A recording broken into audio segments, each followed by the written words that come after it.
Several nights ago, my opponent Emily argued that charter schools negatively affect the public school system. Her first claim was that charter schools force low enrollment in public schools, reducing the resources available to our public school system. These reduced resources are attributed to per pupil evaluated funding, leading to program cuts with less enrollment in the schools. Her second argument was that reintegration of charter schools back into the public districts has little chance for success because charter school boards are appointed. She claims this would cause disagreement between the boards and parents. My claim this evening is that charter schools do not negatively affect the public school system. In response to her first claim, charter schools and public schools are both part of the same public education sector and use similar formulas for establishing per-student funding. The use of these formulas suggests that a school with lower enrollment totals is not in need of as much funding. As charter enrollment goes up and public enrollment goes down, we could conclude that charters are more in need of this shared education sector funding than their public counterparts due to the increased amount of students enrolled in them. To follow this point, it is also of importance to note that charter schools actually receive less funding per student than public schools, leaving more money in the education sector and costing taxpayers less money.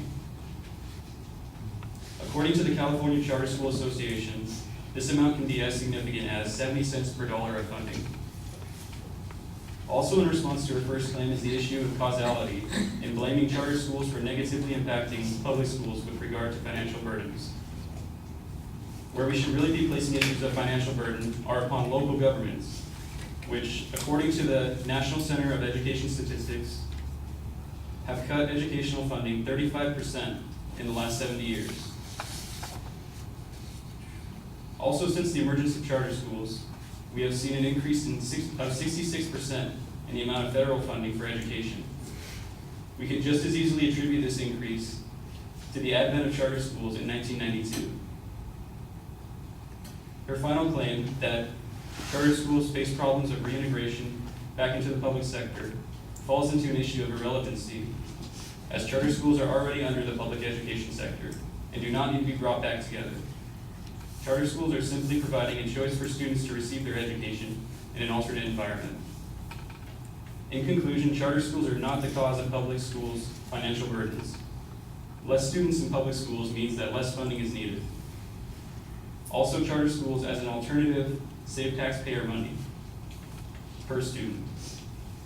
We have also seen an increase in federal funding for education since charter schools have emerged. Rather than attacking itself from the inside, the education sector should be rallying for more funding from local sources due to the drastic decreases we have seen in the past several years.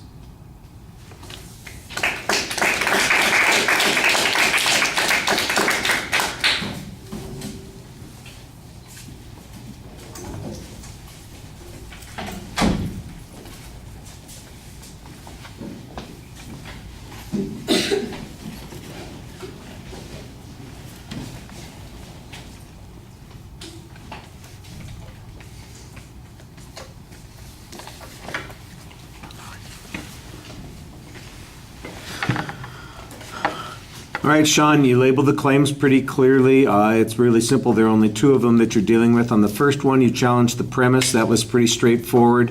While they are public schools, I do think you need to give a clear explanation of that, about how they work and how they are financed. I'm not sure that the advocate did a very good job on that. The best argument that you have on this particular point is that they are public schools that spend less money per pupil because of some of the ways in which they operate, which suggests in the long run that it's actually going to save the schools money. I think that that's a pretty good response to the cost issue.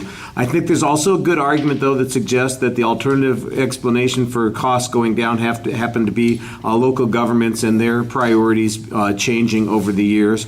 I think that that's probably a pretty important argument, and it maybe needs to be developed a little bit more.